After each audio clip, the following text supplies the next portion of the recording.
of Human Rights and Accessibility for the City of Worcester. This is the regular monthly meeting, excuse me, of the Accessibility Advisory Commission for the City of Worcester. Today is Tuesday, December 16th, 2025. This meeting is virtual only, so I hope if we need to do any voting or need to speak, people would announce their name for us so we know who's speaking. It's hard to tell by just voices sometimes, and that'll help all of us know what's going on. I'm going to take a roll call of the members present. Chair Robert Biro is absent. He prearranged this with me. Vice Chair Elizabeth Miska. She's present on the phone. Thank you, Liz. Member John Finn. Finn's here. Member D. Karuna. Member Steven Stolberg.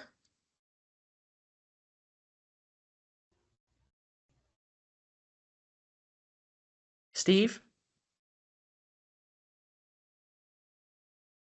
We had Steve. Oh, his app is on. Steve, member Steve Stolberg.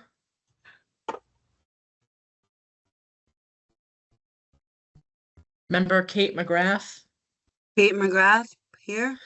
So we need Steve to come on to have a meeting, so,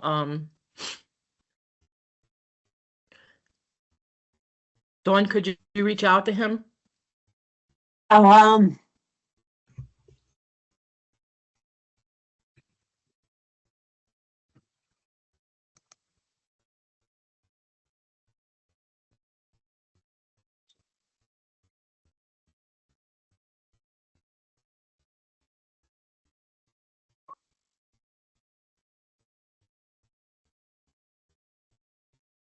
Member Steve Stolberg, are you on this meeting? I show you as an attendee and I don't see that you fell off the meeting. Turn your audio on, Steve.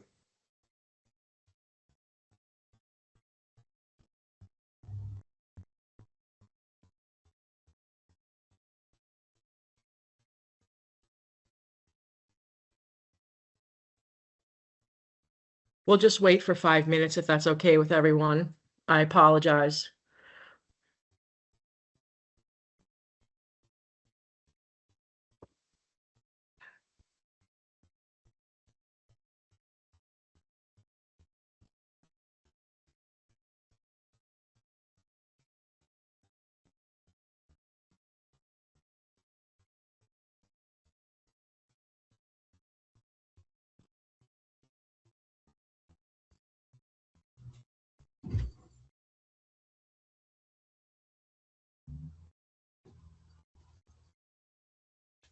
Are you saying Steve shows that he's in? I Yes. admitted him before, Dawn, and Yeah. I believe he said something to me, but I'm not 100% sure, but he did seek to be admitted and I did click on him to admit him. I don't know if he Okay. left the Yeah, I'm meeting. here. I or- was talking to a consumer. Oh, hi, Steve. Okay. So Steve Okay. Stolberg, present Present. virtually. Very good. Excellent.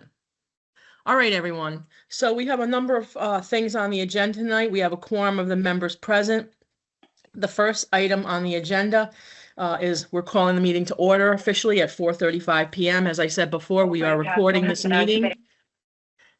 If you do not want to be recorded, you should leave the meeting because we're required to record these meetings, both for the open meeting law and for purposes of the city rather, to reproduce these and post these for people to view at a later date. So number 2 on the agenda is to approve the meeting minutes of October 21, 2025. They were sent to you with the documents for this meeting.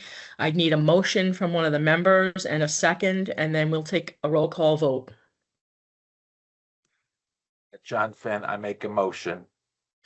Motion to approve by John Finn. Do we have a second? Kate McGrath, I second to approve the minutes of last month. Excellent, October. thank you. Thank you. So we'll take a brief roll call. Vice Chair Elizabeth Miska. Vice Chair Elizabeth Miska abstains. Okay. Member John Finn. John Finn here.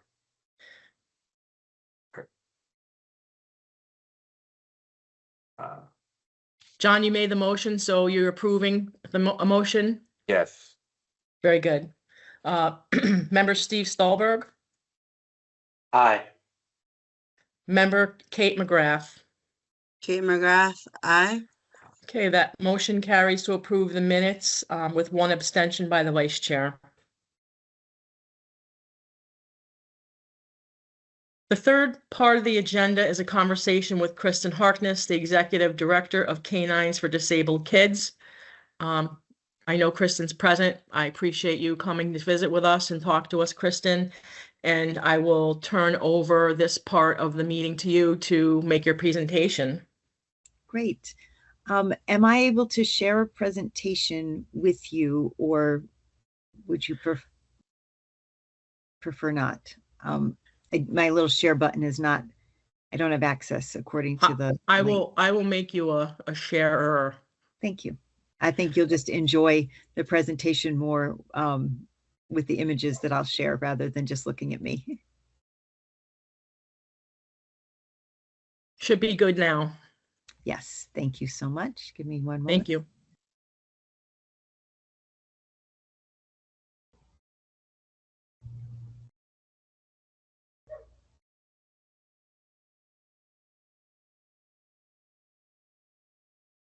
Sorry, just taking me a moment.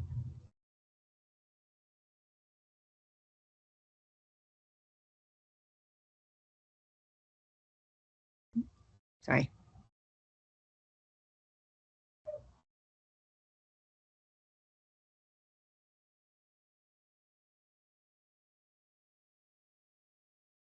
I apologize, it's not giving me access to, it's not giving me access to share my presentation. Apologize. Not really sure what's happening, but Yeah, I have you as a person to share, so. yep, I don't it's know. just, it's, I think it's a technical issue because it's showing me some things I can share, but it's not allowing me to pull up the window that I want to share with you. I apologize that I'm having this technical issue.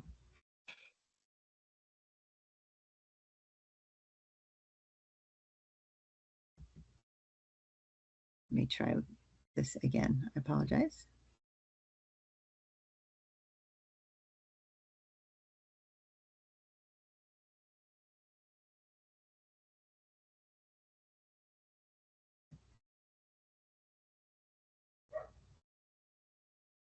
Here it comes. Sorry, I must have done something inappropriate there. So can everybody see a slide that says Canines for Disabled Kids? Yeah. Great. Yes. All right.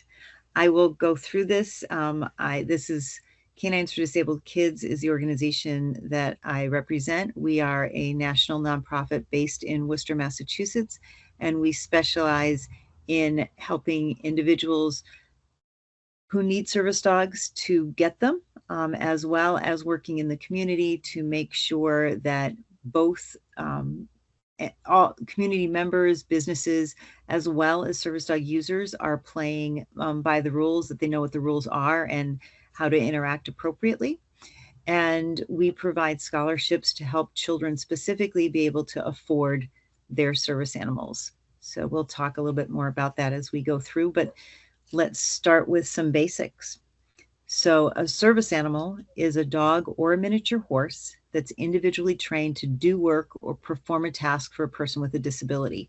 This definition comes directly from the Americans with Disabilities Act, and it is the body that governs what these animals are, and that they are tools and not companions. They are not emotional support animals. They are not therapeutic animals. They are not pets. They are legal tools, just like our eyeglasses, our wheelchairs, our crutches, our hearing aids, any of the above.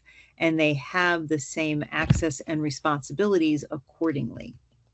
So when you think about service animals, and I want you to be thinking about them as tools, as they are extensions of who we are. They're helping us to access the world around us. And that means that they are filling the gap. They're making the gap between a non-affected body and a body that's living with any variation of disability, so that they can have better mobility, better access, whether that is physical, like a lot of the skills you're seeing here, things like picking up objects, opening doors, carrying packages, completing tasks that may be difficult because of the limitations that we're living with. But they can also be broader than that. They can include scent-based things for seizures, cardiac alert, diabetes, things like that. They do guide work. They're really doing a variety of things. So it's important to note when we're looking here, we're seeing some dogs that are finished training, working with their partners. And then we see dogs that are in training, like this pup right here, who is going to get a little more coaching from his trainer. This last one will be a fully finished dog. I'm doing a very similar skill set. They are very customized. They are completely about the individual. This is not a multi-person tool. This is something that's very individualized.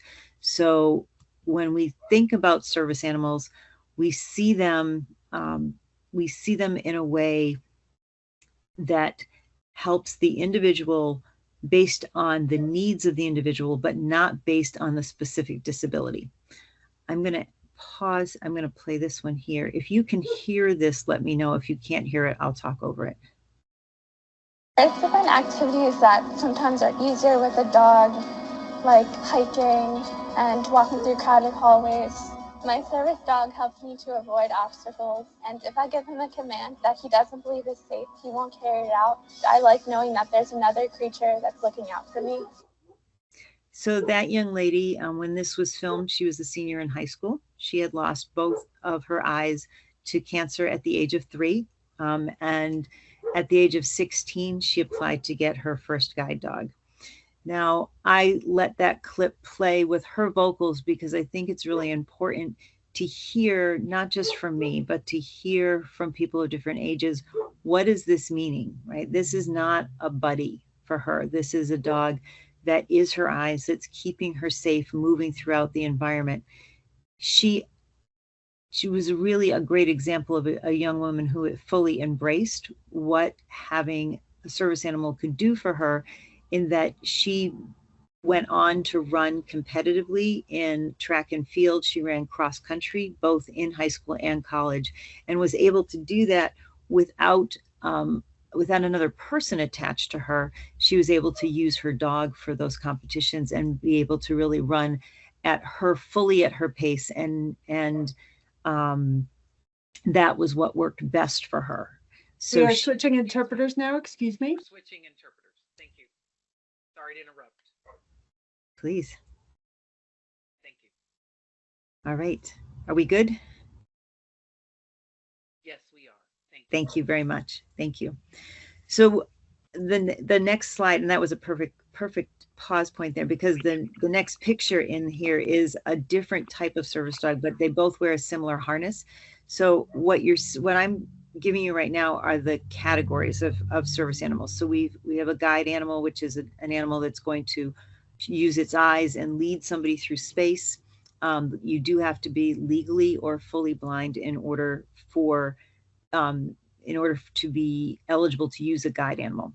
Stability animals are animals that are using their bodies like canes. They are replacing single canes, and they're offering balance and counterbalance as part of their skill set. They are the only skill set that does require that the dog and the person have a height to weight ratio, so that the dog is large enough to be able to support the person in the work that they're doing. The other categories that we have, and I'll show you some examples of them as we move on, are medic alert or medical response dogs. These are dogs using their noses and their ears in order to tell somebody about a medical situation. So, for example, identifying sounds for somebody who's hearing impaired, identifying scents for somebody who is is living with seizures or diabetes as some common examples. We will also see the youngest type of service animal, which is called a psychiatric service animal. This is not an emotional support animal. This is an animal that has been trained to provide hard skills in order to help people living with a variety of psychiatric disabilities to continue to move forward and have full access in the world they live in. And then we also have the most commonly trained and most readily available type of service animal called a mobility service animal. And these are dogs that are primarily doing things fetch, hold, touch, carry, and nudge to help people complete tasks. Most often people who are using a variety of other tools, wheelchairs, canes, crutches, scooters as examples. When we see any of these animals, when we see any of these categories, we want to remember that they are fully acknowledged as access tools. That means that they can go any place that any of our tools can go. And they can do this because they've been in training, because they have, they didn't just wake up one morning and say, I'm going to do this. They have been trained. They have started training at 8 weeks of age in order to learn how to do this. They go through puppy kindergarten, they go through grade school, they go through high school, and they graduate with master's degrees after about 2 years of training. It's a very tough field, very, very tough field, because these are animals that are going to be in public spaces. They're going to be helping to assure full access. And that means that their training is all or nothing. It's a license. You can do it or you can't do it. It is not, well, they can do most of it or they can do a lot of it. It's really all or nothing. And it's not even pass fail. It's all 100s or zeros. Those are the only two grades that a service animal can get. I'm going to play this clip here. This will be a principal speaking about having a service dog in his school. And this is here in Massachusetts. It's been very refreshing to see a young lady come through the hallways with an assisted dog and opportunities that she has as every other student has in this building. Baker has just become part of the family and part of a student body. And it's been really refreshing and it's really exciting. It's all new to us, but it certainly has been very successful. Baker fits into the classroom just as fits in with any other student. Is unnoticeable, is very well mannered. It's not a disruption whatsoever at all. It's truly an amazing thing to see this dog not be distracted by 700 to 800 students walking through the hallways and into the classrooms. And it really has not been a distraction. He fits in as part of the educational family here at Bartlett Junior Senior High School.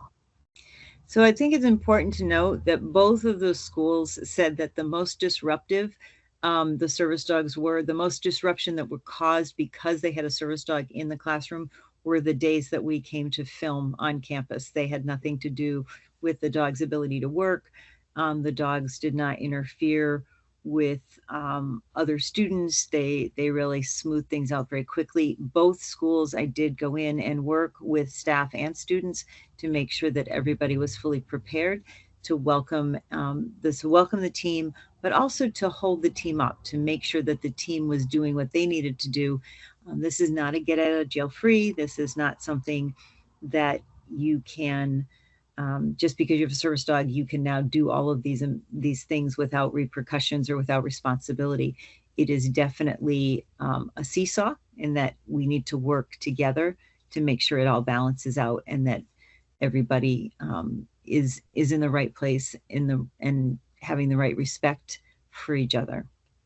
This is just a quick slide about responsibility and of the dogs and how professional they are. All of the dogs you're seeing here, this was taken at the State House in Boston. These dogs did not know each other. They'd never met each other before. And you can see very quickly how they settled in and just went to sleep while we attended the meetings for the day. And that's the professionalism that you should see with these animals. You should not see them going through, they don't need to meet you in order to be able to do their jobs. They come into a room, there's other service animals in the space. They should just be able to continue throughout their day. They should not have to meet each other. It's not, they don't have to interact with each other. They are there for us, and they are there to be as unobtrusive as possible while helping us to access the space that we need. You will see a variety of these animals learning to do different skills. Now, fetch retrieval is a critical skill that a lot of service animals use across the variety of skill sets. You're seeing some different dogs doing skills here, using fetch retrieval in a combination of ways to complete tasks. It's not a play fetch that they're working on. This is a task-oriented piece where they are making it possible for someone to retrieve objects that they would not be able to do. You can see we have a still picture of a dog helping with the laundry. The poodle is actually responding for somebody who's hearing impaired. Normally in a public space, you would not have your dog off leash like this, but this was filmed for us so you could see that recovery in a public space. But this is always going to be something that these animals are doing in order to help you be more independent, help you have that better access. Now, when it comes to training, you've seen a lot of different breeds here. The breeds like the Golden Retrievers and the Labrador Retrievers are dominant in the industry. They're servicing about 90+% of the population who need service animals. And this is a behavior that they love to do. They love to fetch, they love to pick it up. But when you're talking about training, you are teaching these animals how to pick it up, that it's not a toy, that it is not a situation where the animal is going to play a game. They're not running around. They're not running away with an item that they've picked up. Also, as in that last item where you saw a quarter picked up, they're taught not to swallow things when they're under a work mode situation. They're taught that even if they don't necessarily want to pick up something that's metal because it tastes gross, they're going to complete that task and give it to you. These are things that they are taught throughout the course of their 2-year training. Your Labs and Goldens probably pick this up pretty quickly and have to work more on other skills later, where your collies, your poodles and such are retrieving a little bit later in their experience. The first year of service dog training is going to look very similar for all of the dogs. They're going to be learning about how to behave in public spaces. They're going to be learning about obedience. They're going to be learning about when to go to the bathroom on command. They're not asking us to go to the bathroom unless they're sick. They are being exposed to all sorts of different people, all sorts of different environments. They're learning how to ride in planes, trains, and automobiles all over the place, so that their second year, they can really focus on their skill set. And in that last 3 to 6 months of training, really be customized for their person. Now, you're not going to see a service dog learn absolutely every skill that there is out there. What you're going to see is that dogs who have a natural tendency towards certain skill behaviors are going to be geared into certain schools, into certain pathways, so that we can use their strengths in order to be able to serve the people who need them. Full disclosure, I am a service dog user. I'm currently on my 4th service dog, and that's really just an exciting aspect for me. Now, again, in this clip, you are seeing trainers. You're seeing people use dogs that are finished, but you're also seeing dogs that are in training. Several of the folks that you've seen have been kids that at the time the pictures or videos were taken, they were under the age of 14. And this is something that happens frequently. It's something that we want to make sure that people understand. Service dogs are not age restricted.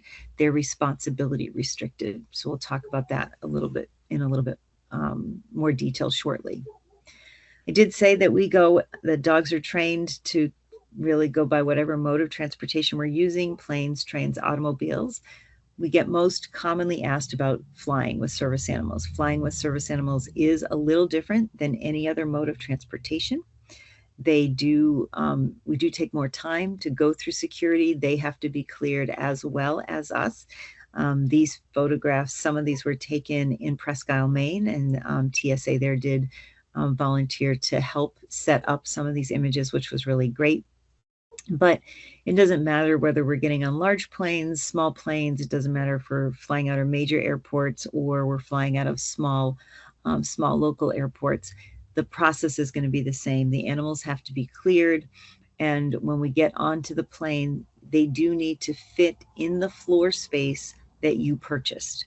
So if you're like me and you have a large animal, your larger dogs may need you to purchase more floor space. So when you have a service animal and you are flying, they cannot charge you for the animal directly, but you do have to make sure you have appropriate floor space for that animal to lay down in.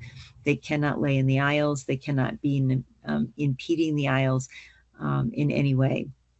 But we do fly all over the country. Service dogs handle it beautifully.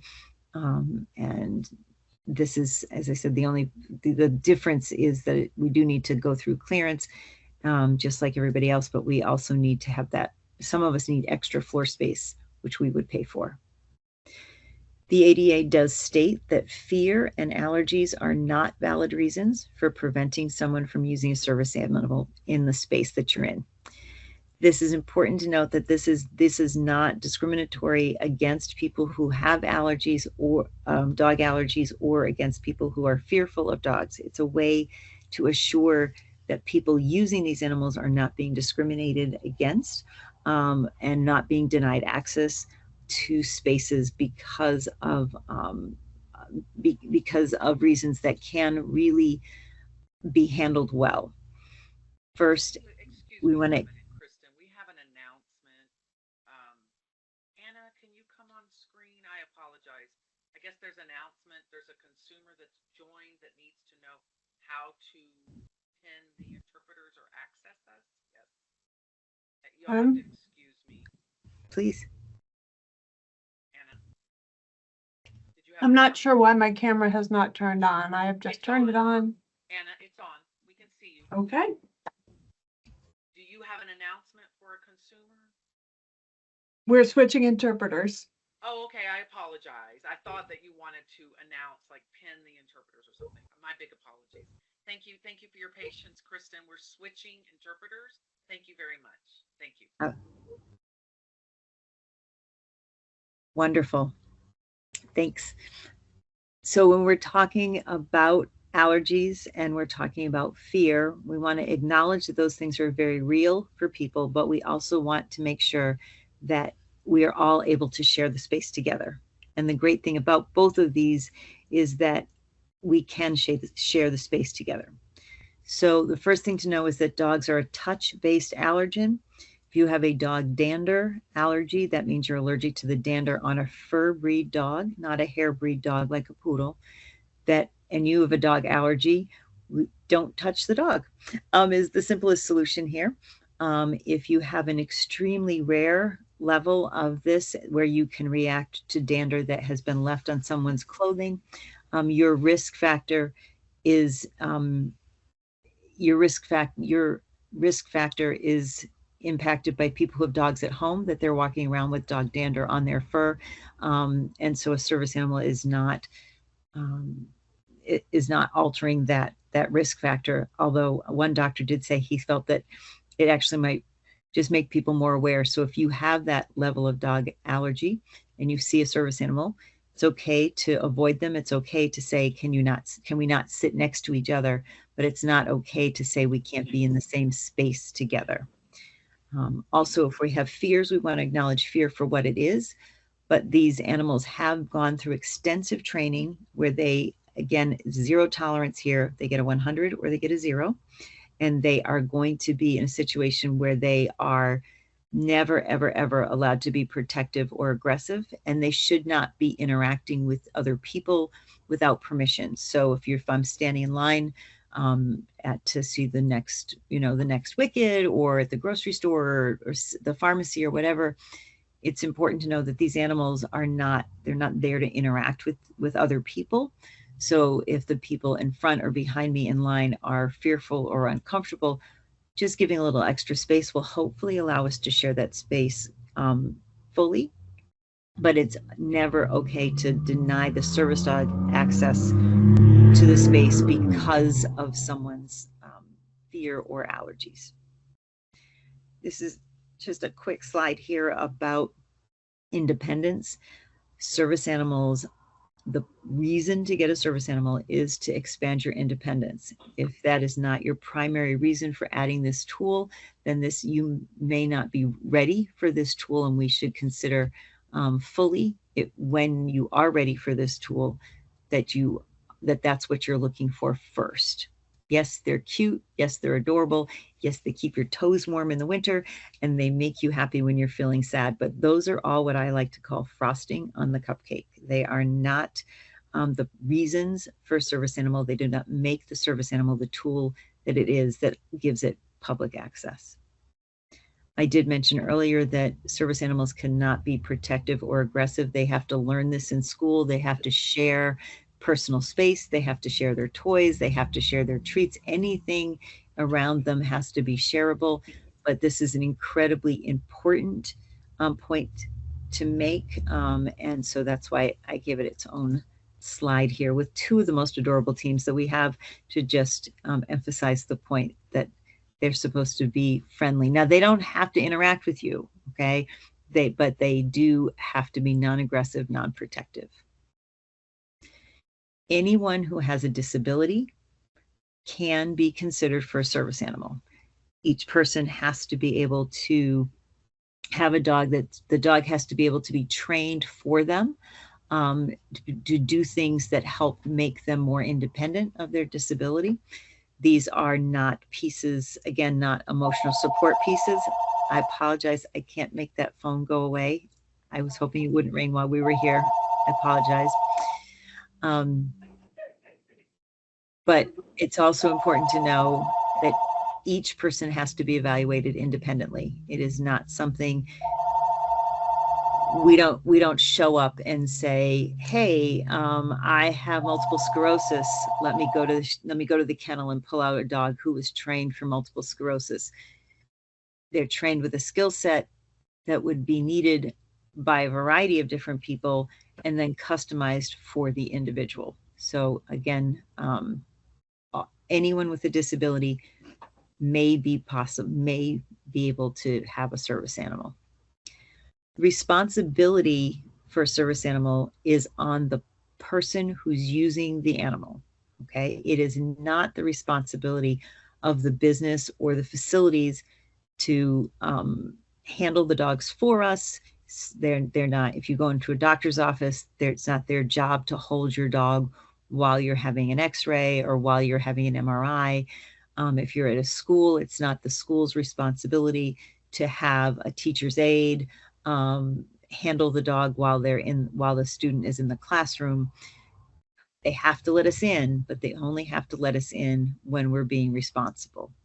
Now, being responsible has to do with the control factor and the instruction factor. So we need to be able to instruct the dogs. We need to be able to keep them. They are leashed, harnessed, or otherwise tethered to us for control purpose. They respond to verbal commands. They respond to hand signal commands.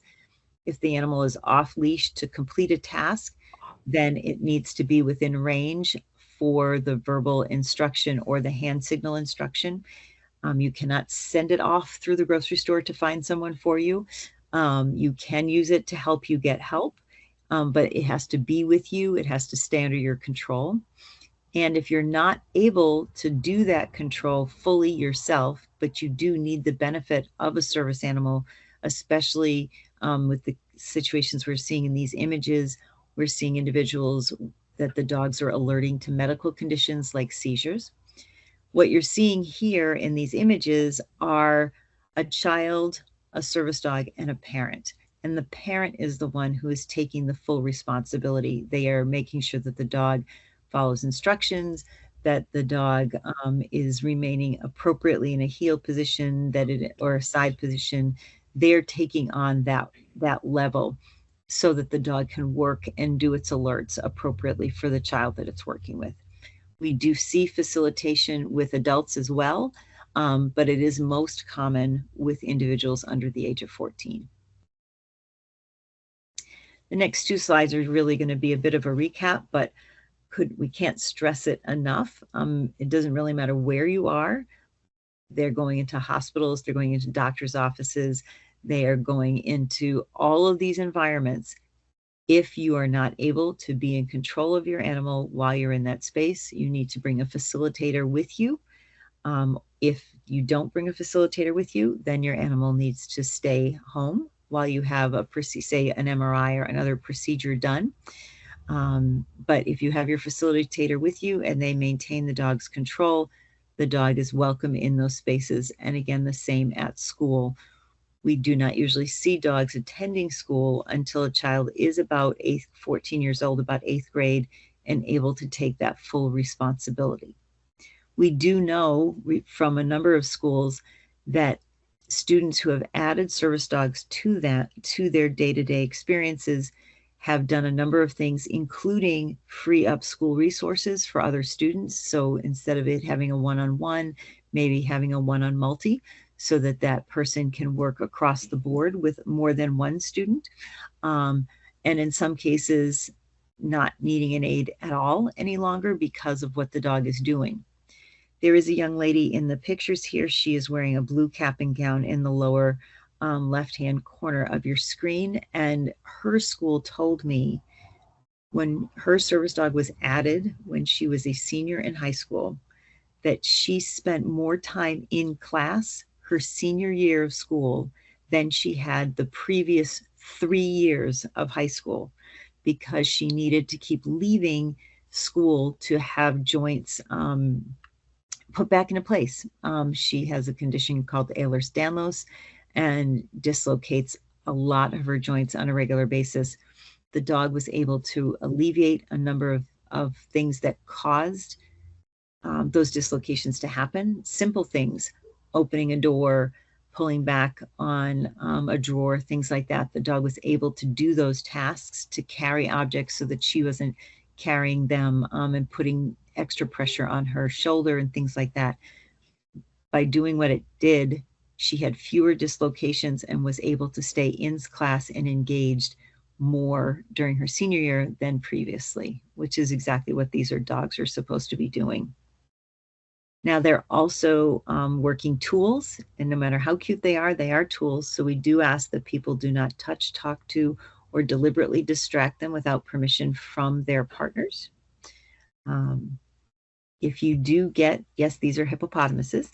If you do get permission to meet somebody with a service animal, and they let you interact with the animal, please respect that this is a stranger and use handshakes as a guide. So we recommend that you touch the service animal for no longer than 3 seconds or 3 hippopotamuses, if you need to count that out. Some more of our great kids. You'll see a huge variety of dogs, as varied as the children and their disabilities are the dogs as well. They are everything from purebred, purpose-bred dogs that were bred to become service animals from birth. And those dogs, in many cases, are starting sensory training as young as 3 days old, and then starting a more detailed training by 12 weeks of age. You will see dogs that have been donated into programs from breeders. You will see dogs entering from rescue shelters and such. You do have a minimum 50% failure rate in the industry. So that means a minimum of 50% of the dogs that have the very best chances will fail. That's part of why it costs between $35,000 and $55,000 to train service animals in the United States, and then varying prices from other countries. The United States does have the most encompassing rules. They allow the dogs to do the most work, and they allow for the industry to continue to grow and develop as we learn more about what individuals need, as well as what dogs are generous enough to learn how to do to be able to help us. Now, the ADA does state that there are 2 questions that someone with a service dog must be able to answer in order to have access to public spaces. Sometimes people will paraphrase these, but in short, it is the dog required because of a disability? So this is a yes or no answer. And the second is, what is the work or task the dog has been trained to do that directly impacts the person's disability? Most people are going to say what does your dog do, right?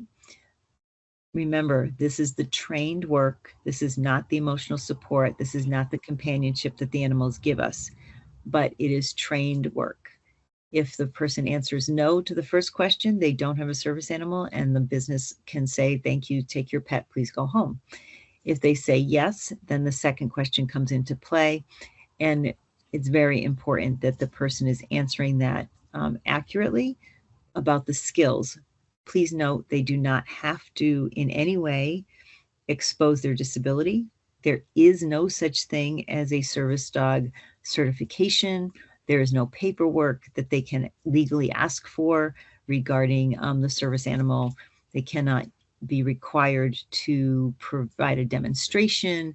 That being said, if the team is not acting appropriately, if the team is out of control, if the dog is aggressive, barking, if the dog damages something, then the person is responsible for making sure that those things are paid for or fixed. And if necessary, the facility can have the animal and person removed short term so that they can get themselves back under control and working professionally. If for some reason the animal is unable to come back into a professional working mode quickly, then the animal could be in need of refreshing training, and all responsible training programs will provide that additional ongoing support. This is our contact information here. I think it's important for people to see what these animals are doing and being able to notice how they're working. But it's also important for you to be able to reach out to us. We are a nonprofit organization. We do not charge for our services, but we do work with people. We want you to be able to reach out to us, and at any level. Did you see something that you weren't sure was a real service dog? Are you in need of a service dog? Whatever it is, we want to be here to help you with that. And I will go quickly now to my brag and gag slide. Just quick. Oh, maybe I edited that out so you wouldn't have to see my brag and gag slide. But I am going to stop sharing here. Give me a moment. We will switch interpreters now. Thank you.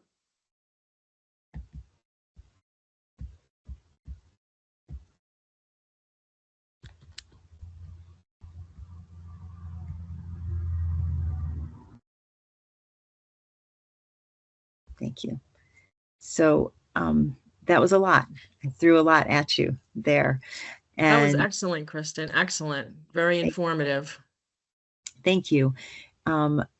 I know that you have lots of other things on your agenda, but if there are any questions that you have quickly, I'd love to take them. But otherwise, I'd love to encourage you to reach out to me and get them all answered for you. I have a question because I'm a dog lover and I see people with service animals. When you say that it costs that much to train them, I was under the impression a lot of these service dogs were like fostered for a while. Are they necessarily fostered with someone who's a professional dog trainer? Is that how they're brought about through the program? So the majority of service dogs that are coming through training organizations are with, and some people would call them fosters, other people call them different levels of training. So they would often be with a family or with an inmate, especially during the first year of their life. A lot of the inmate programs work with families on the weekends so that they're getting skill bases really strengthened during the week, and then they're practicing during the weekend. That cost, there's still cost to that. There's still food that's involved with that. There's still professional trainers that are involved with making sure everybody's doing it the right way. There's equipment. There's medical. All these animals will be spayed and neutered. That while that's not a requirement by law, it is something that's healthier for the animal, and it allows the animal to focus on their job instead of being distracted by individuals when they're in heat. So there is a lot of cost there. While it does cost between $35,000 and $55,000 to produce one animal, depending on the training program that you work with will depend on how much of that cost is passed on to the client. cost being passed on to the client will vary from $0 to about $24,000 is what we're seeing in the industry right now. Thank you. One of our members, Kate McGrath, has a question. Kate, go ahead. Kate McGrath here. Kristen, thank you for that lovely presentation, of, educating us and teaching us about, the service dogs. And I loved all like the videos and interactive photos of seeing them at work. My question is, the organization of Canines for Disabled Kids, is your main model to do kids who are in need of a service dog come to you and you guys match them? Or do you specifically for their needs? Or do you help with the fundraising? Like, what is the main like model purpose of Canines for Disabled Kids? And the reason why I'm asking is because I worked with other ones like ECAD in Connecticut where they do cardiac alert dogs. I know their model is a little bit different, so I'd love to hear what you guys do. So our model is going to be different from ECAD and other service dog training programs because we're not training the dogs ourselves. We're not actually not training the dogs at all. What we found, we were founded in 1998, and we thought we were going to be they thought they were going to be a dog training organization. A few years went by, they hired me in 2002. And when I came on board, shortly after I came on board, I said, we don't need to train dogs. There are lots and lots of great dog training programs out there. The problem isn't dog trainers. The problem is getting people to the right dog trainers, and getting those connections and helping people even understand what they need. So we have a 3-prong approach to things. When I'm working with a family, when I'm working with a client, whether it's a family or whether it's an individual looking for a service animal, the first thing I want to do is talk with them about their disability. What is it that you think you need help with? Okay. And then let's talk about what of those things, how a dog can help you with those things. Let's build what I call your skill set profile. Your skill set profile is going to tell you what type of service dog you need and what a dog needs to be taught to do in order to be a functional tool for you. Then I'm going to go through our database, which has about 200 training programs in it. And I'm going to put together a list of training programs that can serve you. And that's going to be based on your disability, your skill set profile, your geographics, where do you live, what is your age range, things like that. Now, those programs are going to be all over the United States. I am not just pulling from your backyard because your best program might not be in your backyard. Okay. So we want to make sure that we get that information to you and then help you through that process so that you get to the best possible match for you. And we're with you all the way. You know, if as much as you need help from us, we're going to help you. If you're like, I got it, and you want to go, you're fine. If you're like, hey, I really want to talk about these pros and cons, I want to talk about how to fundraise. As I said, if you're a child, we can offer some direct fundraising, but if you need help with getting fundraising done, resources, we have all those things and we want to be able to make them available to you. But then we also work directly in the communities to teach people about what it's like to have a service dog in the community so that when you as a user show up at the grocery store, you don't have 42 people saying, you can't bring a dog in here, or 800 people, trying to touch your animal inappropriately and such. But so we come in and we really work at that from multiple directions, but we are not hands-on with a dog at all as far as training goes. Thank you so much. Thank you. We have one more question, Kristen, from our Vice Chair, Liz Miska. Liz, go ahead. Good evening. This is Liz Miska. I am not visible. I know Kristen. Hello, Kristen. Hi, Liz. I have a couple of questions. One, because on our agenda tonight is paratransit, or at least the WRTA. And I know as a visually impaired person, not being a guide dog user, but having friends who are guide dog users, there have been instances where the guide dog is not welcome. Yes. in the vehicle. What is your advice to a handler when, because there have been different instances of this, when the visually impaired person is in the vehicle and the driver is saying, get that creature Like- out of my, or when the vehicle arrives, the driver sees the handler and the dog emerge and then takes off. What is your advice there? The first thing I would say is that this is a chronic problem. This is not, there's not an easy answer to this, and there's not a simple answer to this. This is a chronic problem across public transit. It's an issue with buses. It's an issue with taxi cabs, Ubers, Lyfts. The smaller vehicles, cabs, Ubers, and Lyfts are the hardest ones to deal with. When you go to a train or a subway, we have fewer problems with that, but buses are, can also be an issue. I will say that buses actually can be easier to maneuver because there's often other people getting on and off with you, and the buses have to stop at designated locations. So it makes it harder for them to speed off and leave you. There are many, many, many cases, and there have been lawsuits filed regarding cars that drive by someone because they see the animal and they drive by, and then they report to their base that you were not at the location, so that they tell people, oh no, I did not pick them up, they just weren't there.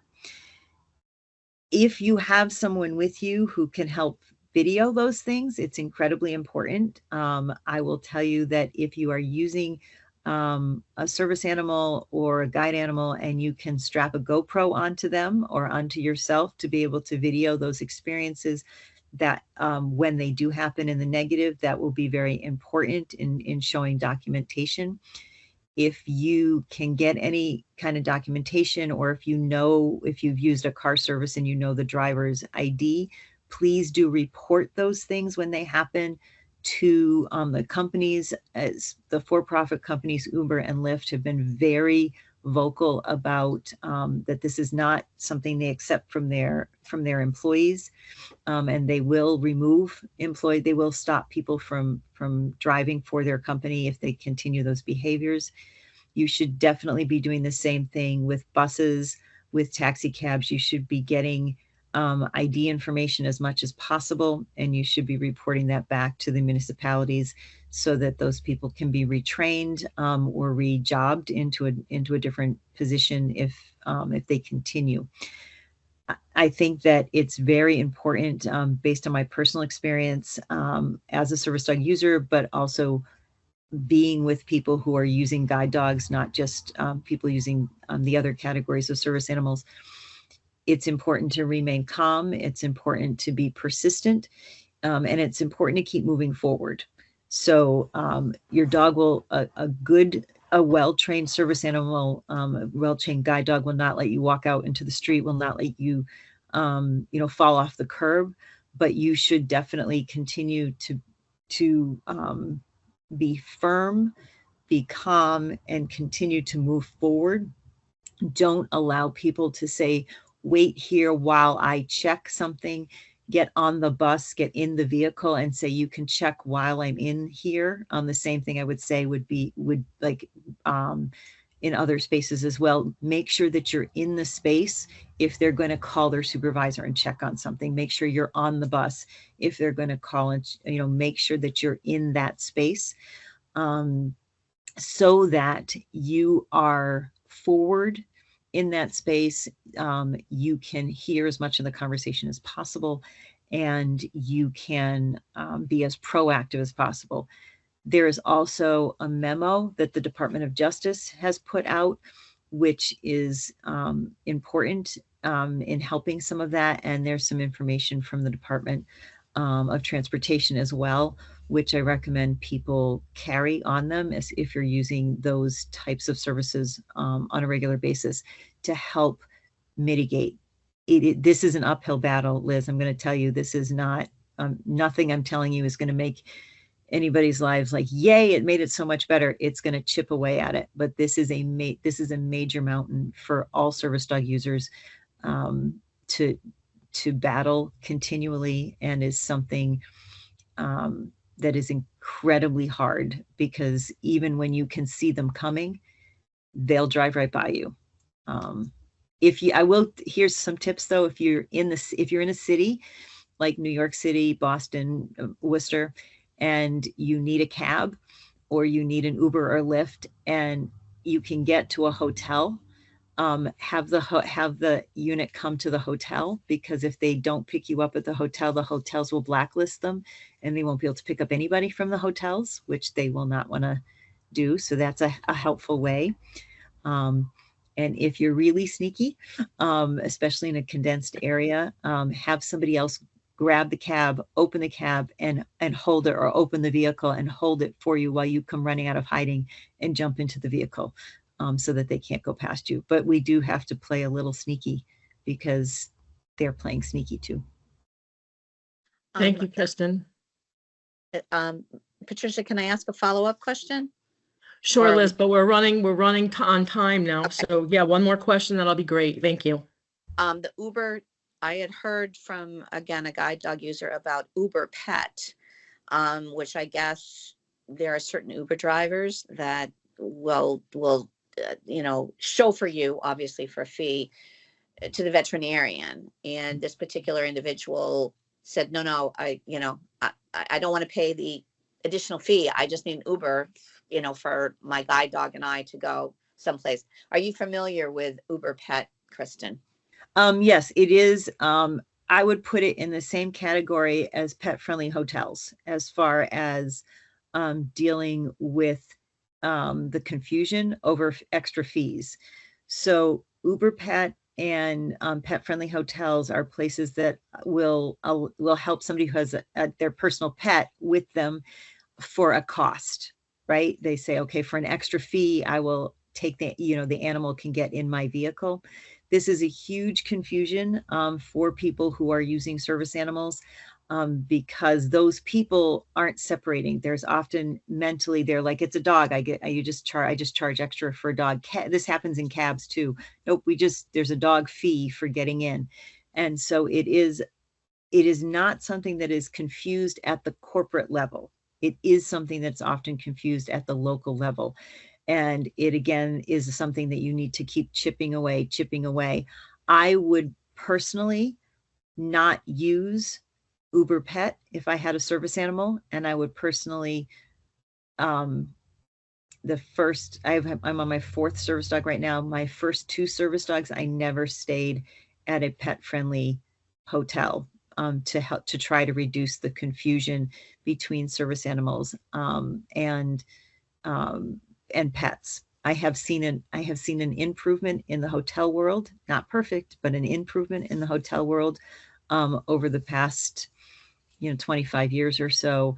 I have not seen an improvement in the transportation world in this. So my recommendation would be to avoid transportation that says it's pet friendly if you're using a service animal. Thank you. This is Liz. Thank you. Thank you, Kristen. Thanks, everyone. I appreciate your time tonight. Appreciate you as well.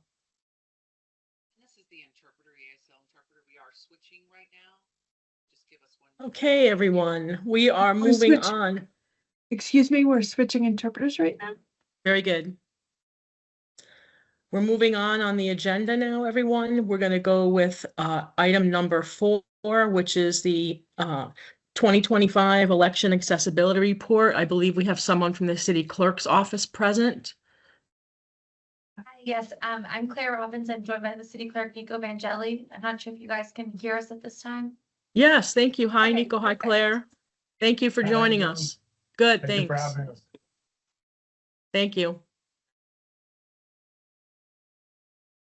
So let us know, do you want us to start with kind of our presentation, or does you or Don want to jump in, or the commission? No, I think it's just fine. We just want to hear, the nuts and bolts from all of you or both of you, and just get a report on what the assessment was for accessibility. Okay, great. Well, I'll start, as Don and Pat have kind of laid out on the agenda, on the city clerk. Nico Vangelli, I oversee elections along with the deputy city clerk, Claire Robbins. So on an annual basis, our office is tasked to oversee whether it's local elections, similar to 2025, municipal election season, and then next year, 2026, we oversee state elections.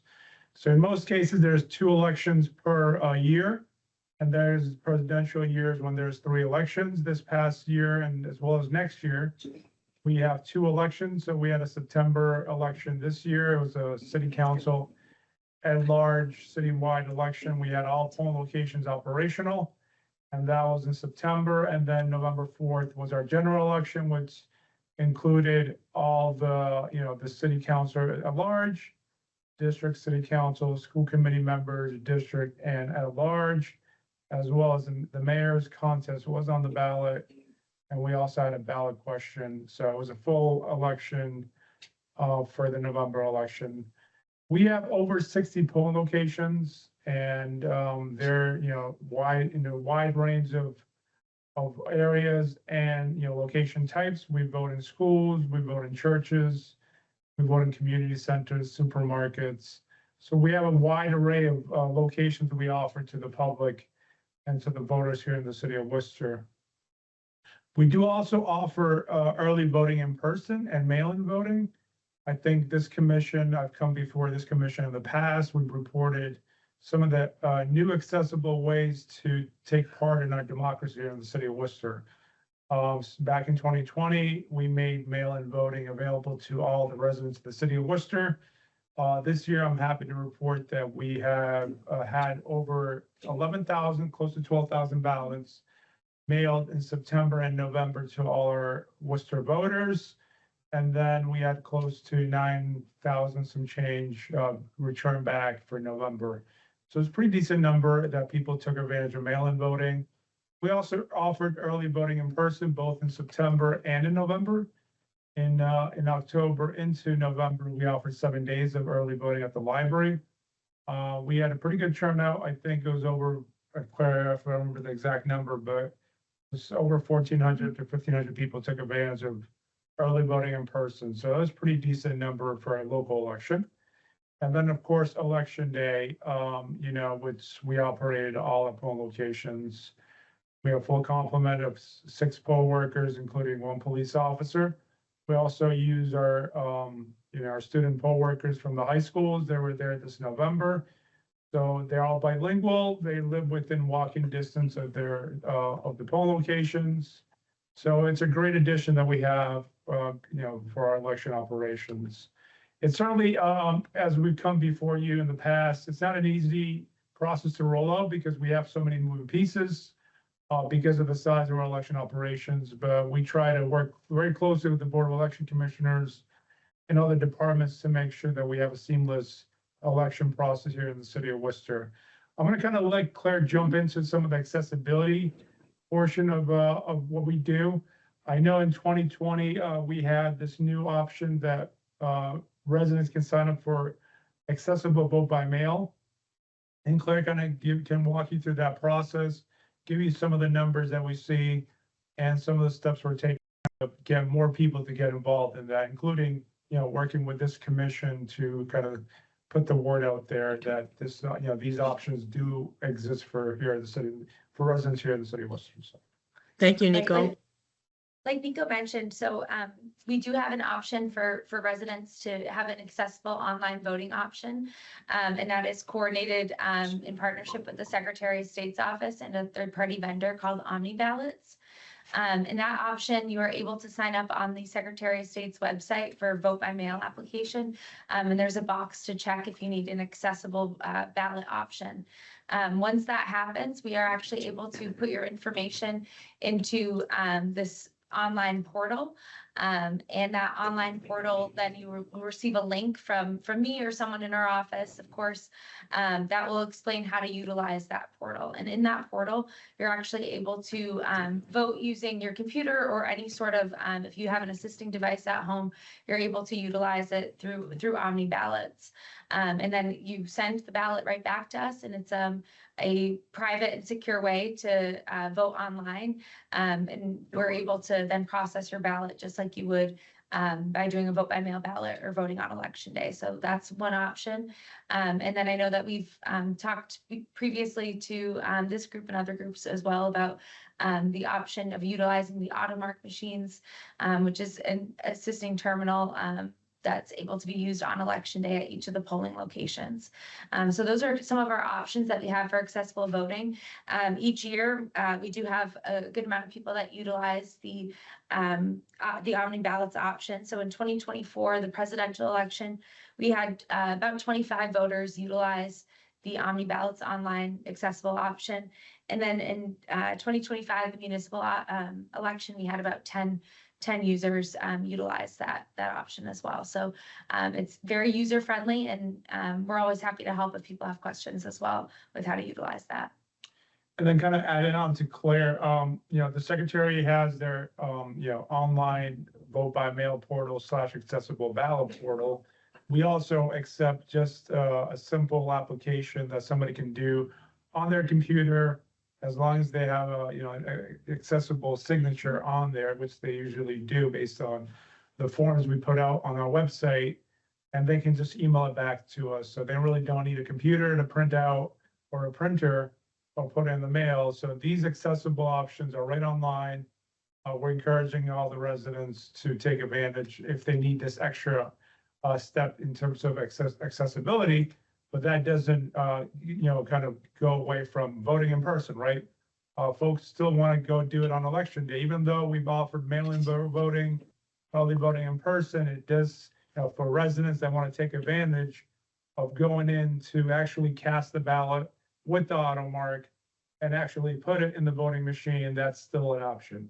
We're just trying to, spread the word as an office to make sure that residents understand that, if you don't want to go on election day or early voting in person, or want to vote by mail, the accessible ballot through Omni ballot is a great option because, it's designed to work with a screen reader, and it's designed for you to use a computer or an iPad or a phone just to cast your ballot right on that device. So.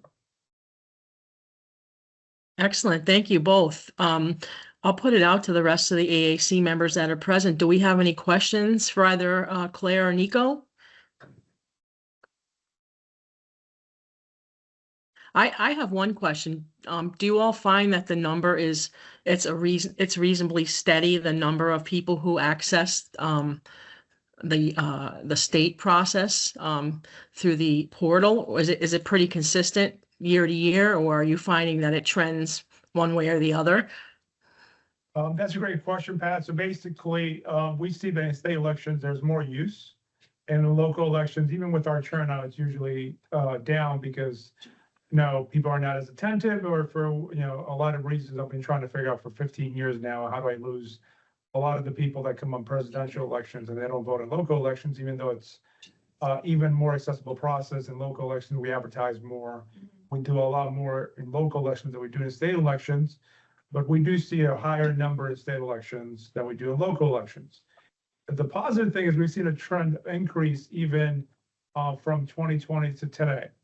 I think the first time we offered the accessible option through Omni ballots, our number, I don't think, was more than 6 for that presidential election, because there was not a lot of, awareness that this was an option.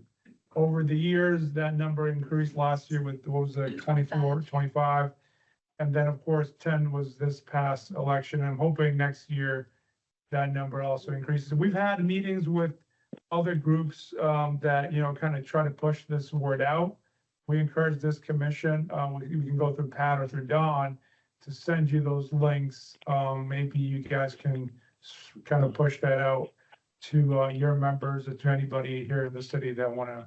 That would be great. That would be great. We can do that. We can follow via email with some of those links that you guys can share within your, with your groups or any of the residents that you work with on a daily basis to make sure that that is available. It will be up and running again in January, so we can start encouraging people to do that as early as January. And they all have to do is sign up once for the year, and they sign up for September and then November, and we automatically send the ballots out electronically 45 days in advance. So, and then Perfect. people have until 8 p.m. on election night to submit them through that portal. And it depends on the election. Usually in state elections, they have a little more, they have until 8 p.m. as well. So I think, one of the things that I want to kind of present to the commission again, and you've heard me every time I've come before you, is that one of our, concerns as an office, as an election office, and only not here in Worcester, but all around the state, is, if for anybody who's on the commission that uses the AutoMark, I think it's time for the AutoMark machines to be replaced here in the Commonwealth of Massachusetts. They were first designed in 2000. The state purchased them, I think, mid-2000s. And it's a product that I think, has run its course when it comes to the technology. And, the reliability is also an issue here in the city, and also around the state. So I think in the past I've presented that there's a dire need to get the AutoMarks replaced with a newer product. And that's, something I always will say to the state and as well as to this commission, and even to the Board of Election Commissioners, that for anything on my wish list to change in elections and update in elections here in the city of Worcester is those AutoMark machines, because there's certainly better products out there. There's certainly more, user-friendly products when it comes to accessibility. And I think one of the biggest issues we have is trying to get a new product certified here in the Commonwealth of Massachusetts. The city can't just go buy a product. That has to be certified by the Secretary of State and by the Commonwealth. So that's something that you'll always hear me say. If I had something to, replace in future elections, it would be something with a more, I think, newer product when it comes to using that AutoMark machine, because I think here in the city of Worcester, we find around the state and the country that it's getting older. It's older technology. It was invented, in the 2000s. We're going to be in 2026 in a couple of weeks. And my voting machines, which are the tabulators, which I think everybody who votes on election day has seen, were replaced in 2015 when I kind of took over as assistant city clerk. And those have proved to be, newer machines. They're more kind of technology based with more recent times, but the AutoMarks are still 2000 products. So. Thank you. We have one member, Kate McGrath, who'd like to ask a question. Kate, go ahead. Kate McGrath here. Thank you, Nico and Claire. My quick question is, what type of awareness of this accessibility option does your office do? I often see online awareness for mail-in voting, early voting, but I personally never have seen the option about the accessible option for voting. So I'm curious, what type of awareness does your office do prior to elections to alert citizens of this option? That's a great question, Kate. So basically, we kind of tie it in with mail-in voting. Usually when folks go into the mail-in voting link, that's when they have, and again, I don't have something to share, I'm just trying to share my screen with what the our portal or what the Secretary of State's portal looks like. But usually when you go into the mail-in portal, as well as, the city clerk election page for mail-in voting, it lists, the options that, number one is here, you can access your mail-in, online mail-in voting application. But then in the meantime, in the same page, you can go and click on the accessible option, and it kind of lists the accessible steps. I do think maybe based on your comment, in the next election season, maybe we can do a targeted campaign just on accessible voting. I know I worked with this commission in the past.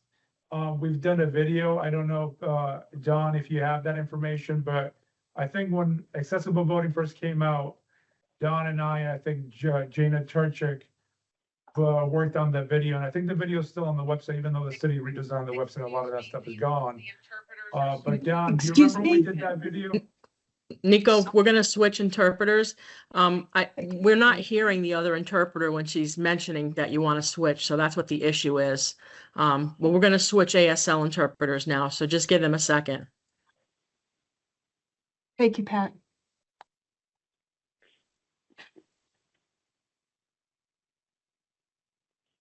We're good. Oh, sorry. Okay. Can you hear me now? Yes. Oh, okay. Thank you. Sorry about that. Switch. Thank you. Thank you, Pat. So I don't know if Don has information, but we can kind of revisit in 2026. Maybe we'll come back to the board before the election. Maybe we can work with Don or Pat to even refresh that video. I know we had that video done maybe in 2020 or 21. We worked with an ASL interpreter as well. I think we had that interpreted through either, the Human Rights Commission or through our outside vendor. So that's something we can revisit in 26. Kate, but that's a great suggestion. Maybe we can do a more targeted effort on just kind of pushing out that accessibility piece. I know we've done it in the past, but it doesn't hurt to refresh it again in 26. Thank you, Nico. I just want to add quickly and follow up. I think it's a great idea because as a resident of Worcester, I never thought that the mail-in would tie into accessibility, right? So I never think to click that link to learn about the accessibility options. So I think that's a great idea for next year. But thank you for everything that you do. Thank you. Thank you. Does anyone else Hi, have anyone else have any? Pat, can you hear me? This is Mary Haroyan. I don't know how to raise my hand on the landline phone. I apologize. But can I just make a comment? Sure. Okay, thank you. Because I have used the Omni ballot, and I just want to say that it is such a tremendous tool for accessibility. It works so perfectly. And our election office, Claire and Nico, make sure that everyone who has requested it gets it really early. So we have plenty of time to fill it out and submit it. It has worked so well for the past at least 4 years, I guess, or 2 to 4 years. So we really appreciate that. And the Bay State Council of the Blind has been really active in trying to get the attention of the Secretary of State's office to work on the new, the next generation of auto mark machine, whatever it might be.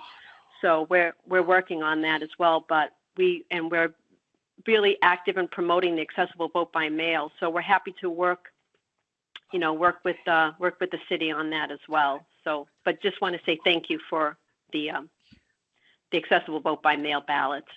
Good. That's great to hear a positive interaction with it or use of it. I'm happy to hear that.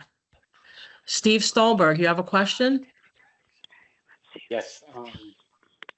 I didn't do it this year, but in the past I've audited polling places, usually about 9 on election day. I was just wondering if there's any chance that they would change Friendly House from a polling place because the topography is terrible and it's kind of a hard place to get into. Steve, that's a great question, and I think it's one of our concerns as well, but we're limited in space, but it's something we can kind of discuss in 2026.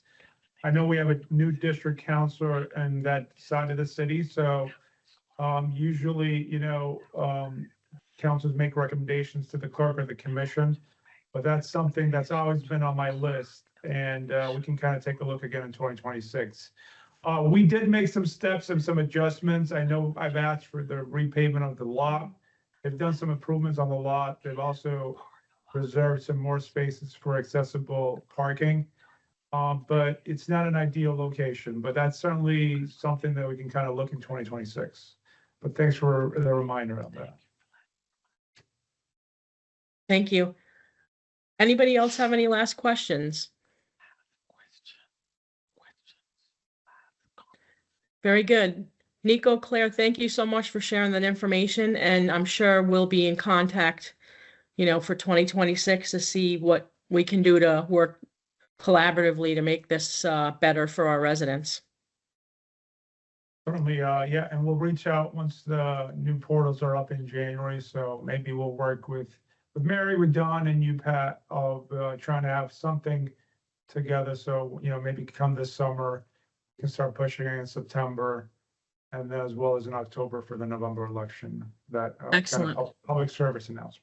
Excellent. Thank you both. I appreciate your time waiting for us and everything tonight. Of course. Yeah. Thank you. as Have a good always. evening. Appreciate you guys having us. Have a good night. Good night. All right, everyone, we are moving down the agenda. Item number 5, the Worcester Regional Transit Authority Visually Impaired People Task Force. Our member Kate McGrath has been sitting on that and has some comments and some details to give to the AAC. We won't be making any discussion about this. This is her just making a presentation of what has been proposed. And factually what she has heard as she has been sitting on this, sitting in on these meetings. Kate, go ahead. Thank you, Pat. Kate McGrath here. So there was 2 meetings for the WRTA VIP task force. The first meeting was expressing concerns, people who attended, and the second meeting was WRTA presenting their strategies. Just so you have an understanding of who was involved in these 2 meetings, it was 4 WRTA staff members and 6 other people, 3 being VIPs, and the other 3 were just people who have city involvements, which includes myself. Some of the strategies that was presented by the WRTA, specifically by Josh Rickman, to increase the number of bus lifts at the WRTA Central Hub. What they've heard was that they need an ability to dedicate slips to help VIPs know where the buses are going to be that they are taking. But the challenge is there's not enough slips because there are 800 arrivals and departures of buses per day. And there's limited expansion space.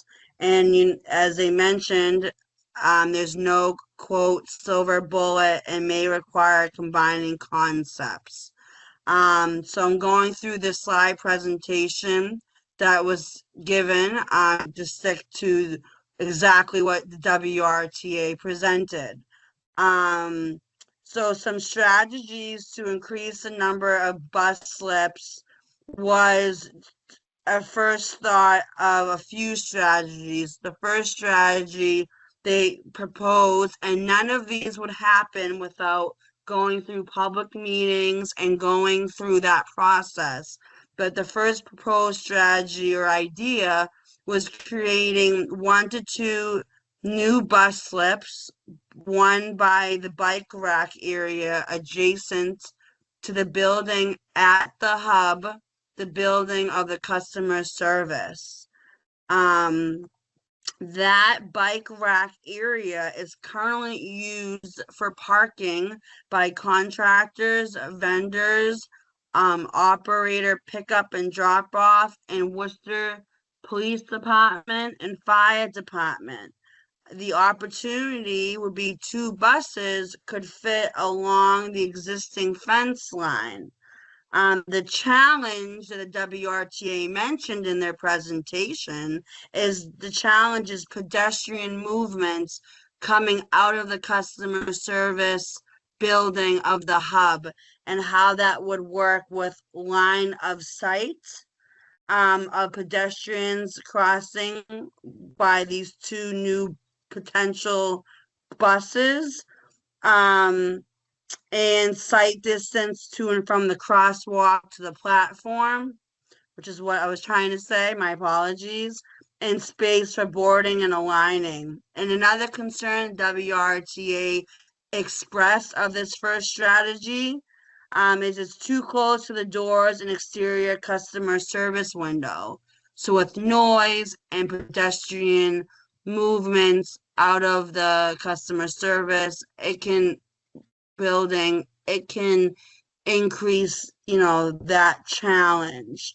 So then they thought, okay, we could move one of those buses north.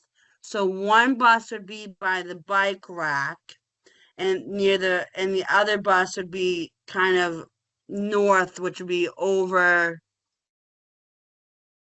ahead of the crosswalk.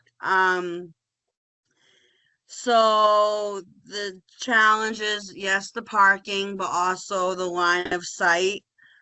And just the whole pedestrian safety was a major concern WRTA presented to us, and people in the room also agreed to that. And the challenge to that is that the timeline would be longer because of construction they're doing for lobby renovations. And that lobby is within the customer service building that I've been referring to at the hub. The strategy of creating the 1 or 2 bus slips along that bike rack area, a question they proposed in their presentation was concerns from VIP about an accessible path and also waiting in more than one location, since it would be by the customer service and the other hub, rest of the hub would be across the way of the crosswalk. So another idea of strategy number 2 that WRTA proposed to increase the number of bus slips would be using the pull out in front of the WRTA Central Hub on Foster Street. That pull out in front of the Central Hub customer service building is currently used for passenger drop-off, Uber and Lyft, paratransit drop-off, and organizations like schools, colleges, and after-school programs, and continuing education programs. That strategy also has some challenges, like the first strategy, because it would need to be directly monitored to ensure adequate space for the bus at all times. And the other challenge the WRTA mentioned in their presentation is that pedestrians may be challenged in connecting to the rest of the hub, as this would be in front of the hub, in front of the customer service building. They expressed that in their presentation, it is likely that passengers would need to disembark the bus and walk through the central to connect to the platform. And this path could be harder for the VIP community of having to walk through that customer service area that's already congested with fellow riders. So the suggestion for next steps was that the WRTA would develop a scope of work with their on-call architectural and engineering firm to further refine identified solutions and propose other creative solutions. Adding 3 slips, according to Joshua, may not be the silver bullet, right? Which he uses that phrase to describe a one-fit-all solution. But he did reiterate we need a combination of different types of strategies. The third strategy that the WRTA presented was considering route redesign, and they used the word of truncating routes. We're switching. I will wait. Yes, we are switching. Thank you. Thank you. Go ahead, Kate. Thank you. Thank you. So the third strategy would consider route redesign, would be truncating routes. The route redesign, these concepts would require public meetings, and these concepts would, of course, require board approval. And the route redesign that he talked in depth about was fixed bus routes numbers 29, 33, 42, and Route 825. And he continued to describe the type of route redesign that would entail. He wants to truncate these routes because they would reduce arrivals and departures per day. So that would help with the number of slips issue. Like the presentation mentioned, the opportunities of these redesigning the routes would have the opportunity would be more frequency on truncated routes, but the challenge would be loss of one seat ride on long routes. The next steps that the presentation expressed, Josh expressed that WRTA to advance concepts for review as part of further comprehensive service analysis planning, and then develop the scope of work with the WRTA on-call planning firm, which is Nelson Nygaard.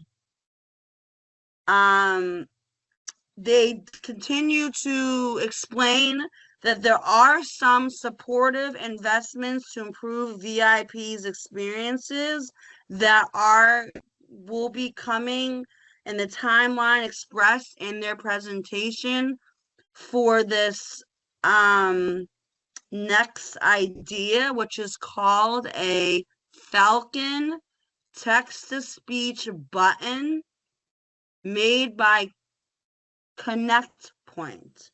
And the timeline expressed in their presentation was February 2026 for these buttons to be implemented. So these Falcon text-to-speech buttons are an ADA compliant text-to-speech digital bus stop button that's not automatic, but it's manual. So someone has to push the button at the hub to hear the announcement that's being made at the hub. Currently at the hub, the speakers are up in the ceiling. So it's often hard to hear what is being said. So these buttons would be eye level, so to speak, and you'd be able to hear better is the idea. And there would be multiple buttons in different locations on the platform. And it's called a Falcon text-to-speech button. And they explain that it's real-time or scheduled departure information, and that you can even, I guess the WRTA, they've mentioned they can change the decibel, the loudness of these buttons. So even though, the existing speakers are up by the signs, the push to talk connected to the speakers on the sign. So these buttons would be connected to what's on the sign. The presentation expressed it would result in sound, low quality, and competing messaging. So because it's more like eye level. And the new Falcon equipment has built-in speaker decibel control, as I just mentioned.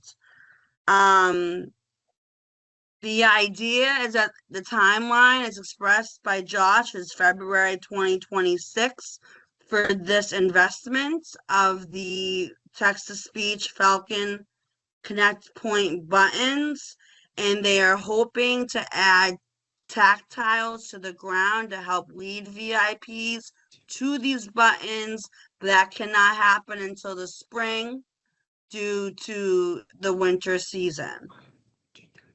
And that would help improve the guidance needs to lead to the location to press this manual button, as it's not an automatic speaker like the ones up in the ceilings.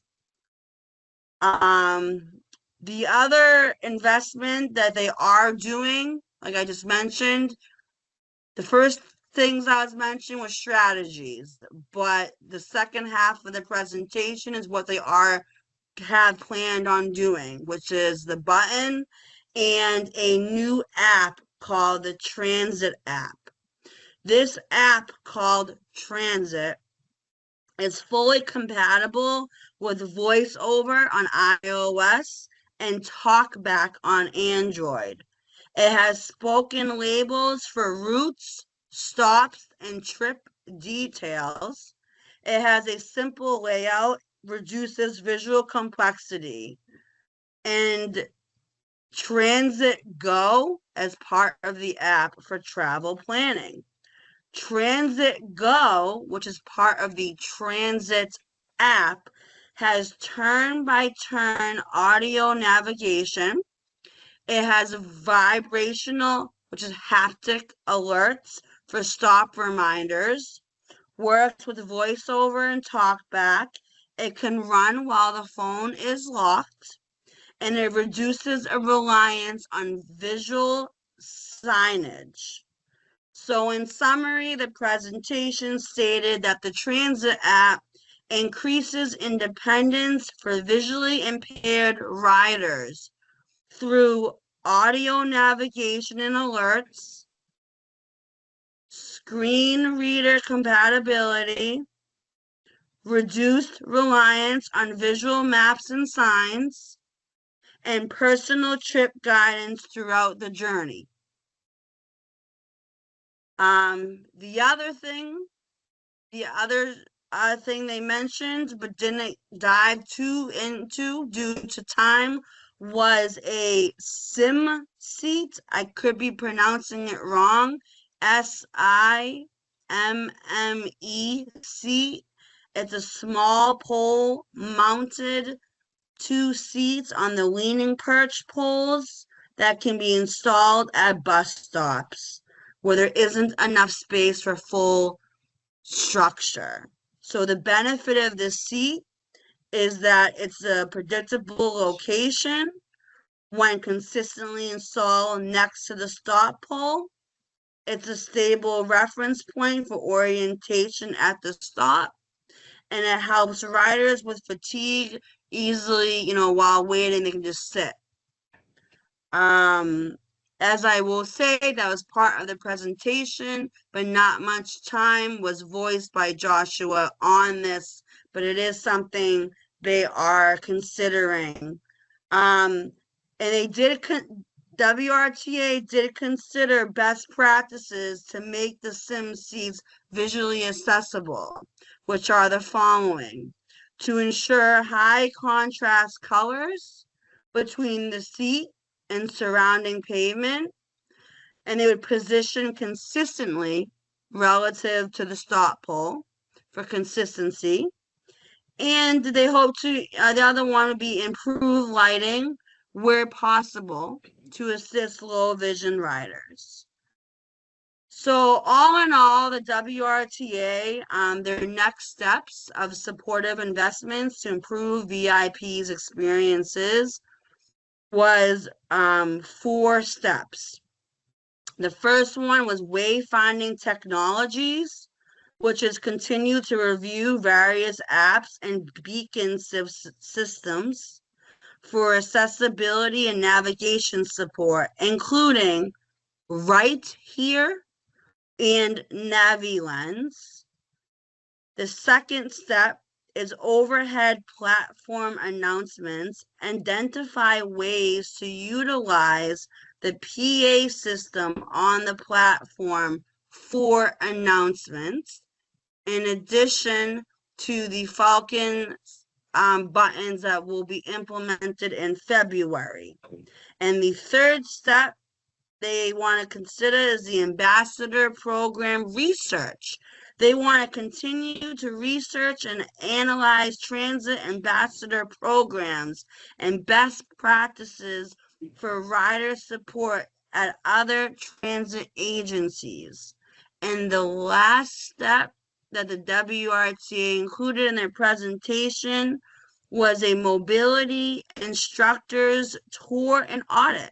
They want to coordinate an audit and tours at the hub for on-site accessibility evaluations, rider experience assessments, and feedback to better support our visually impaired riders.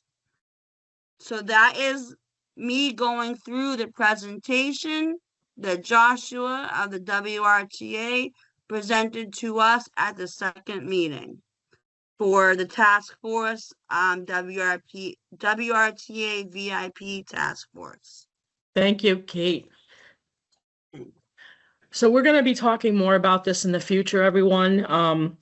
Our office is going to be more involved in this and setting up some discussions, and then probably taking some partners in the community to further assess this, dive deeper into it. But thank you, Kate, for attending. Thank you for the presentation. If you want to send me that slideshow, I will get it out to the other members so they can look at it at their leisure and be better informed when we take it up at a next meeting. Yes, I believe I have to ask permission from who I was sent it to, but I will ask Jamie and I will Thank you. send it to you. Thank you. So we're moving down the agenda now. We're already down to number 6, which is the update on the accessible trail bill. And our Vice Chair, Liz Miska, is going to speak a little bit about that. Liz? Yeah, this is Liz Miska, the Vice Chair. I am actually on the Working Trails, the Accessible Working Trails group. Meg Bandera is the powerhouse that is steering this legislation. Thanks to her, she lives out in Western Mass, thanks to Senator Comerford. I believe that Meg was a guest for our commission earlier this year. I'm going to rely on Patricia and Dawn to kind of summarize the legislation, but my part in this is to urge commission members and members of the public to get in touch with their representatives, particularly Senator Kennedy, but any of our local representatives to push this legislation through. Also to spread the word. This legislation has to do with making trails in Massachusetts accessible for all. So whether you have a sensory a challenge, whether you have a mobility challenge, regardless of your age, regardless of your where you live, regardless of your ability to be able to access the outdoors in a meaningful way, and not just have, a short, a little path and then you're done. So spread the words amongst your comrades and your peeps about supporting this legislation and finally becoming advocates between and betwixt one another. So Patricia and Dawn, can I just call on you to, I believe that the legislation you have up on a slide, but if you can just summarize the legislation, that would be helpful to me. Yeah, I don't have a slide. I don't have a slide up. Dawn, do you have it? I have it on paper here at the house. Okay. There were, let me go through what Meg has offered to us. Excuse me, Dawn. We're going to switch interpreters right now. Hold on 1 second, please. Okay. Thank you. Yep. Thank you. We're switched. Thank you. Okay. The commission was given this PowerPoint that I adapted from Meg's email. Let me go through this very quickly. The bill has been given a favorable recognition by the Joint Committee on Environment and Natural Resources. However, that's a pretty big word. However, there are some changes that weaken some of the bill's accountability and equity. And so I'm going to read some of the changes. There were 3 changes that Meg talked about. The bill has received a new, the bill has received a new number. The new number is now, we're only talking now the Senate, but we haven't begun to talk about the representatives. And so the number is S2654. Right, and please, so they're telling us to contact our senators and use that bill. The next change that was done is hang on.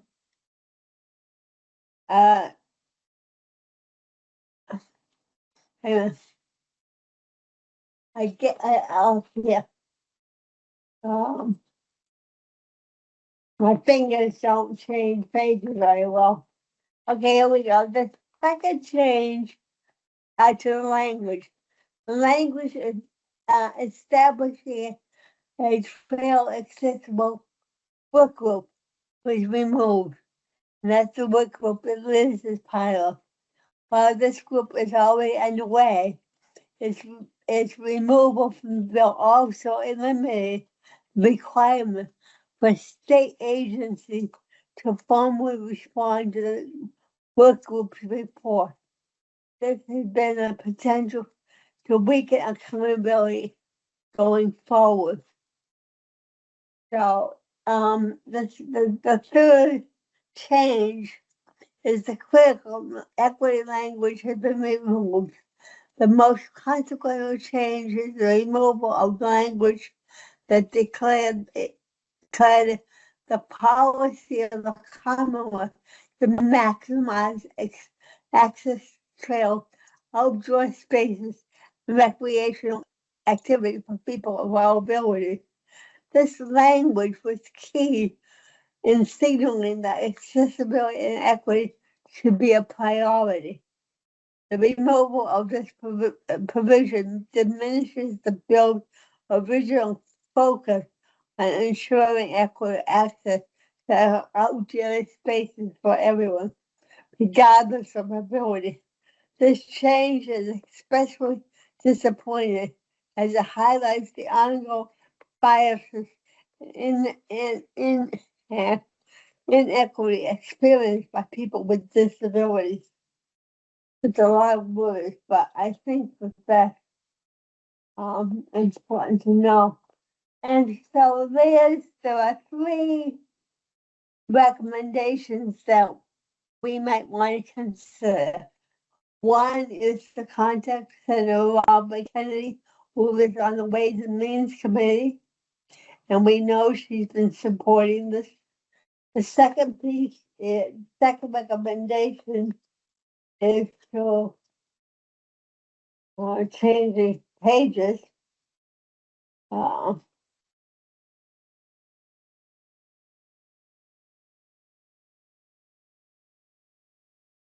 Dawn, I think what we'll do is take those 3 changes. We can take those 3 changes and push them out to the membership to have them sort of bullet point what their communication with their representatives should be. And the change is to spread the word. The action is to spread the word. And the third one is to advocate with our organization to join on this. So that's it. And so we can do that. So you take it away, Pat and Liz. Very good. Thank you. Thank you both. Dawn and I will get something hopefully in the new year in January out with those bulleted changes to target with your correspondence to support this. Yeah, the commission has received this in the packet. All right, thank you. So moving down on the agenda, We don't have any AAB applications and notices that impact the city, which is number 7. I'm going to skip over number 8, which is regarding suggestions of future agenda items, because I think right now we don't have a full complement of the members here. I don't think it would be a fruitful discussion. And I think we have some things already loaded onto our agendas for the next several months, just based on the work we're currently doing in the office. And then number 9 are the announcements that the chair normally makes. The WRTA Transportation Advisory Planning Group is no longer meeting. We have, excuse me, disability presentation, which is hidden disabilities, which will be led by, I believe, our chair, Bob Bureau. And that'll be Tuesday, December 18th at the main library. So is that the right date on there? Is that the Yeah. right date on there, Dawn? Yeah, it's Thursday. Okay, so it should be Thursday. Okay. So it'll be Thursday, December 18th. That threw me for a loop. Thank you. That's a mistake on the agenda, everyone. So it should be Thursday, December 18th, 11 o'clock to noon at the main library. And I do believe we have to have people sign up for that, because I think the space is limited at the library. So if someone wants to join us, just reach out to us, either Dawn or myself, and we'll work it in for you. Our next meeting, our next regular Accessibility Advisory Commission meeting is January 20th, 2026. I can't believe it's already 2026 at 4:30. Hopefully we'll be in person in Levi. That's my plan. So we'll see how that goes. And then Bob always likes to add the emergency preparedness tip to at www.ready.gov. And then the last item on our agenda is to adjourn. It's 6:22, so I'll take a motion to adjourn from one of the members and a second from another member. This is the Vice Chair, Liz Miska. I make a motion to adjourn. Thank you, Liz. Do we have a second? Kate John McGrath. Finn, I have a second. All right, I'll take Kate beat you, I think, John. So Kate seconded the motion to adjourn. So we're going to do a brief roll call. We're going to adjourn based on Liz's motion, seconded by Kate. Vice Chair Liz Miska. Aye. Member John Finn. John Finn, aye. Member Steve Stallberg. Aye. Member Kate McGrath. Kate McGrath, aye. Great. That motion carries. We are adjourned at 6:23 p.m. Thank you, everyone, for your time and patience. We had a little bit of a longer meeting tonight, but we had some good information passed along to us. And these are issues, several of the latter issues we're going to be working on collaboratively, as I said, especially the WRTA one and the bills, the trails bills on. So I hope everyone has a really happy, healthy, and safe holiday season, and prosperous and healthy 2026 for everyone. Amen. We'll see you next year. Thank you. See you.